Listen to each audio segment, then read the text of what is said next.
તો આ તરફ જવાહર ચાવડા પર દિનેશ ખટારિયાએ પ્રહાર કર્યા છે। સાવજ ડેરીના ચેરમેન દિનેશ ખટારિયાનું મોટું નિવેદન। સસ્તી પ્રસિદ્ધિ માટે જવાહર ચાવડા લેટર બોમ્બ ફોડે છે। ભાજપમાં રહેવું કે છોડી દેવું તેના વ્યક્તિગત નિર્ણય છે।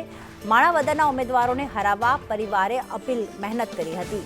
જવાહરભાઈને આપવામાં પાર્ટીએ કંઈ બાકી નથી રાખ્યું।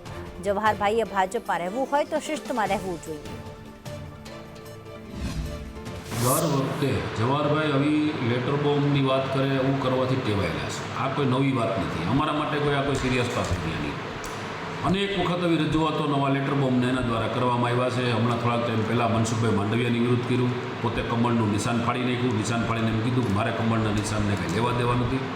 એટલે આ બધી વાતો છે એ ખોટે ખોટી મીડિયાની અંદર, ઇલેક્ટ્રિક પ્રેસ મીડિયા, સોશિયલ મીડિયાની અંદર સવાઈ લેવા માટેની આ એક પ્રક્રિયા છે। આ બીજું કોઈ છે જ નહીં, આમાં કોઈ આ નથી કોઈ છે નહીં। આ સસ્તી લોકપ્રિયતા મેળવવા માટેનો આ પ્રયાસ।